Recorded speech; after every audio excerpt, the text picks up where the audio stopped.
continuing to defund the police. This dirty cop framed over 200 damn people. Dirty cop, all right? Everybody's now getting exonerated because of this dirty cop. Let's put up a picture of this dirty cop who framed over 200 people. Let's keep his picture up. His name is Ronald Watts, okay? They knew what he was doing. So I'm going to highlight him and the culture that allowed him to succeed. More than 200 black and brown people were set up by this dirty Chicago cop known to prowl the city's south side. Now their records are being completely wiped clean. Ronald Watts, a former Chicago police sergeant, a well-known cop who developed a reputation of threatening people, harassing people, and framing people on Chicago's predominantly black and brown south side. Now, he operated for many years like this, right? Now, all of that action that I just described, all of those activities are against the law.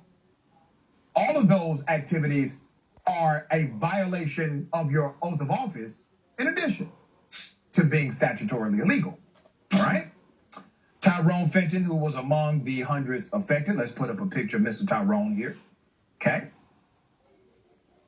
Fenton, 48, is among 43 others to have their petitions to vacate drug convictions approved on April 22nd.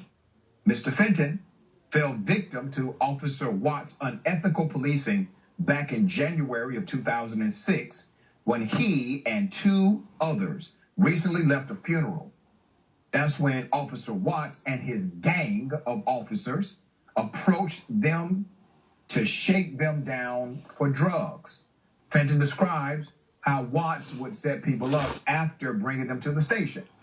He said, and I quote, "The next thing you know, they come out of the back room with 3 big Ziploc bags, what I know now is heroin, and would put it on the table, and I'd ask, what's this for? And what's that?" And they didn't say anything. I kept saying, "What's this? I hope you all aren't going to put this on us." And they said, "Yeah, this is y'all, and you are about to go to jail for it." Fenton said of his experience, Fenton was charged with heroin possession and spent 2 years in the Illinois State Prison. He never did it. He was set up. Okay, let's put the picture of the dirty cop up again, okay? And I want to explain something here. Now, we're highlighting this dirty cop, but you just heard what one of the people who was his victim said. There was a group of cops that did this, not just him. Now, he's taking the fall for it, and rightfully, he should take the fall. He simply should not be the only one. But here's what corrupt cultures do. A corrupt culture will give you a person like him in order to protect the corruption. They will throw him under the bus in order to protect the corrupt industry that they coexist in. Thankfully for Fenton, he was among hundreds who had their drug convictions vacated because of Officer Watts' shady antics finally caught up with him after an investigation.